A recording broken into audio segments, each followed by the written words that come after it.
السلام عليكم ورحمة الله وبركاته. عاملين ايه؟ يا رب يكونوا بخير. وحشتوني احلى اخوات في الدنيا. لو اول مرة تشوفي قناتي يا ريت تنورينا بالاشتراك واللايك من ايديك الاحلى واحلى. هنعمل النهاردة البانيه على اصوله بتتبيلة في منتهى الجمال. يلا بينا نشوفوا مقاديرنا عبارة عن ايه. قبل ما نبدأ في اي حاجة هنصلي على الرسول عليه الصلاة والسلام. عندي كيلو الا ربع من البانيه غسلاه كويس. البانيه متنشف كويس جدا. هنجيبه بوله هنحط فيها مقاديرنا كلها. التوابل عندي هنا كل حاجه منها معلقه صغيره: ملح وفلفل، توم باودر، بصل باودر، التوابل فراخ وبابريكا مدخنه، بصلايه بشريها ومصفيه الميه بتاعتها كويس جدا. عندي علبه زبادي، لو متوفر عندك لبن رايب هتحطي 4 معالق كبار.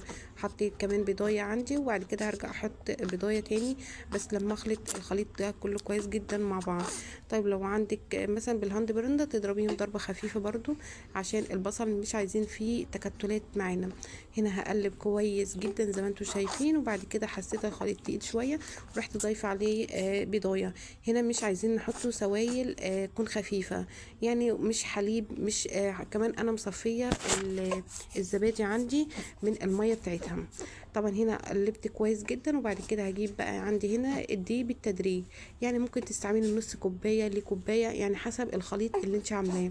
طبعا هنا هنقلب برضو كويس جدا مع الدقيق، نخلطوه مع التوابل بتاعتنا. عايزه اقول لكم بجد تتبيله في منتهى الجمال، حلوه قوي.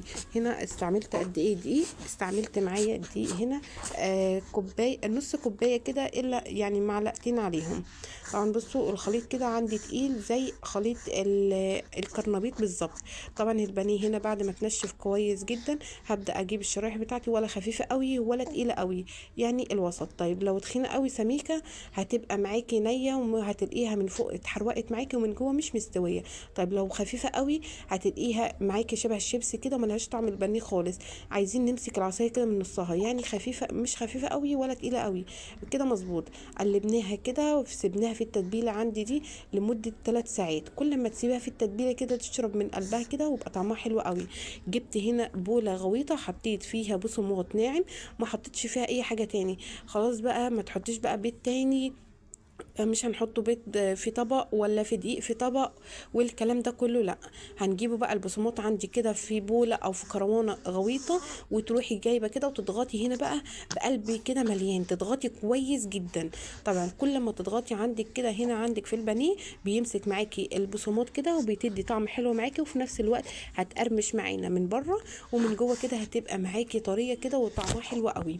خلاص كده هبدا اعمل معاكم بالطريقه دي، ومش عايزين كله نعملوه مره واحده وبعد كده هنقلي، لا. احنا هنا مش عايزين البصمات يمسك في عندي، كل لما بيقعد معاكي هيمسك معاكي كده وهيعجن، مش عايزين نوصل للمرحله دي خالص.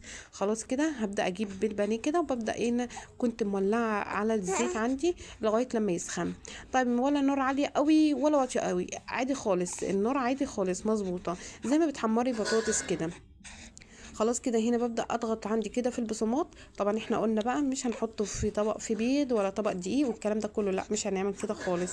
عندي بقى هنا الطاسه الآلية كده، وهبدأ ايه، هنقلو البانيه مع بعض. خلاص كده هنا ببدأ اجيب هنا الحب اللي انا عاملاهم على قد الصينيه، ببدأ ايه استعملهم. خلاص كده هنا ولا زيت غزير قوي ولا خفيف قوي، يعني الوسط. كل حاجه كده تمسكيها بالمظبوط. طبعا بصوا البانيه ما شاء الله، عايزه اقول لكم بجد ريحته خطيره جدا. وشايفين بقى الجمال والحلاوه، مفيش احلى من كده ولا اطعم من كده. شايفين بقى الجمال. طبعا هنا بقى لما بلاقيها يعني خلاص كده انتوا عارفين بقى البانيه او اللحوم عامه لما بتحطيها في النار بتكش شويه.